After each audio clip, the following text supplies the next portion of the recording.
The text of today from the Gospel of Mark, chapter 8, verses 27 to 33, follows immediately after the healing of the blind man in two stages.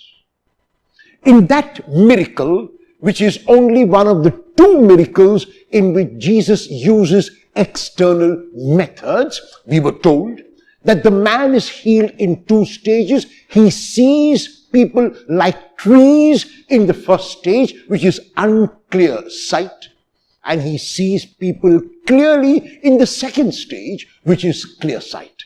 This links up with the questions which Jesus asks his disciples. And the questions are also two, and the first is, who do people say that I am? And the disciples respond with the people's answer. The people think Jesus is John the Baptist, Jesus is Elijah, Jesus is one of the prophets. John the Baptist is the forerunner. Elijah was the prophet according to Malachi, who was being sent by God to prepare the way. And one of the prophets is the understanding of the people at that time that they would arise a prophet very much like Moses, who would save his people from sin and take them to the promised land.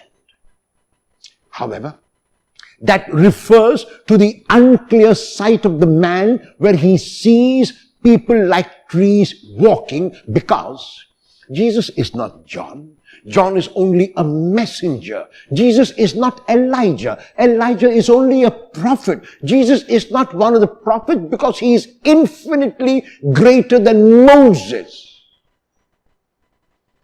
In the second question, Jesus asked the disciples as a group, not as individuals, but you, he said to them, who do you say that I am?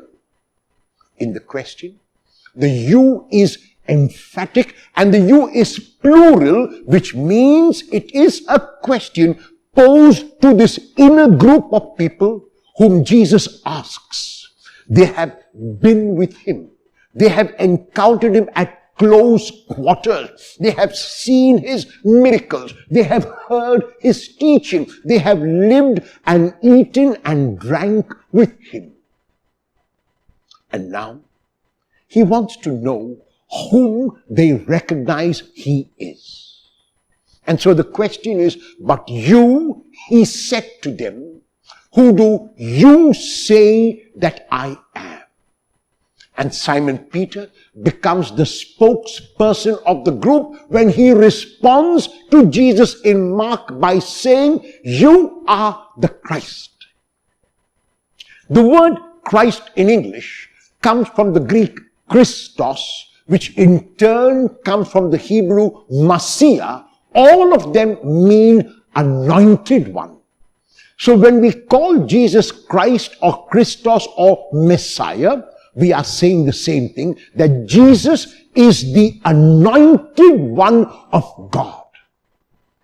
And the Gospel of Mark is really a mystery gospel, and the mystery is revealed here in other places also, but here very beautifully when we imagine that like the man saw clearly, Peter on behalf of the disciples, and so the disciples also see clearly and recognize that Jesus is the Christ. However, a few verses later, we realize that that is not the case, because Peter's answer is merely a verbal answer. Peter's answer does not seem to stem from the heart. As soon as Jesus hears Peter's response, he commands his disciples not to tell anyone about it. And why does Jesus issue this command to silence? Because he realized that Peter's answer came from the head.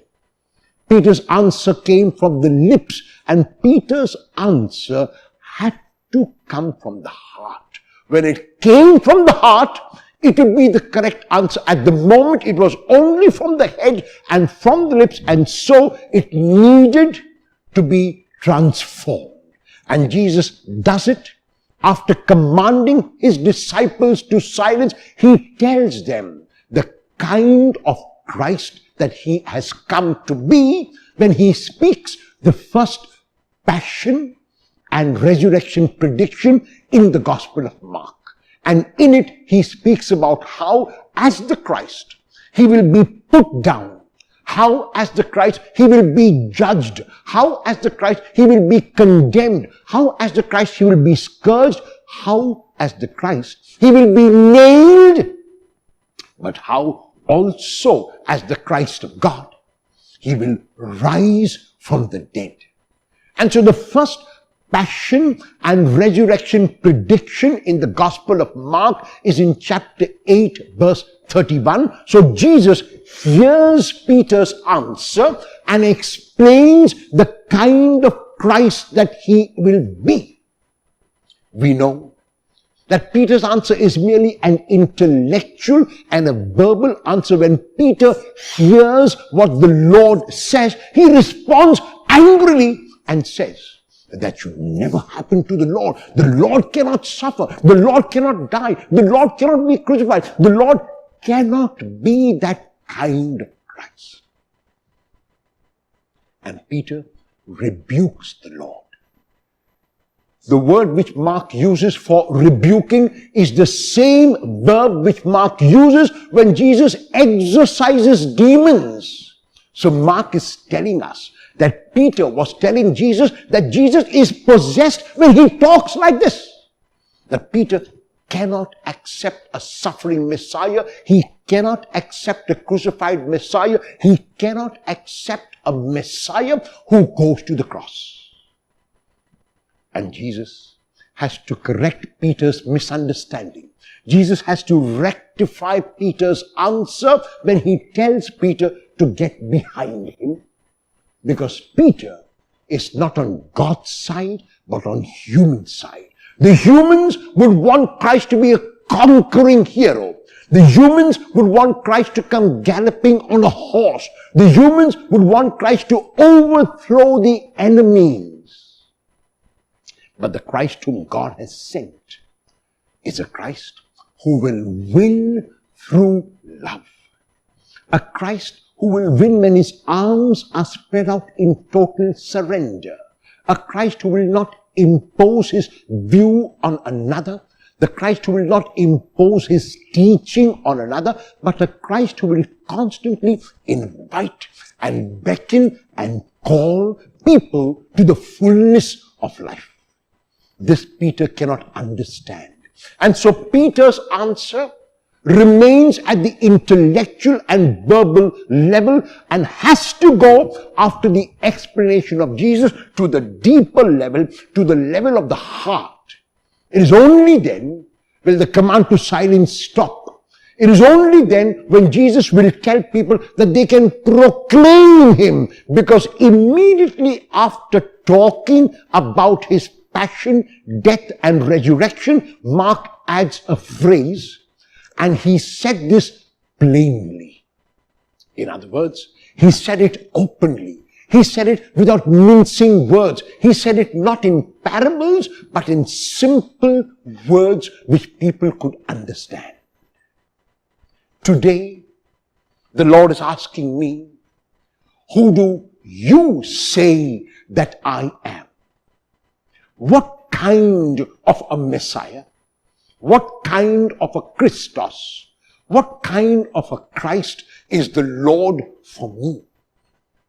When I respond to the Lord and say, you are the Christ, what do I mean?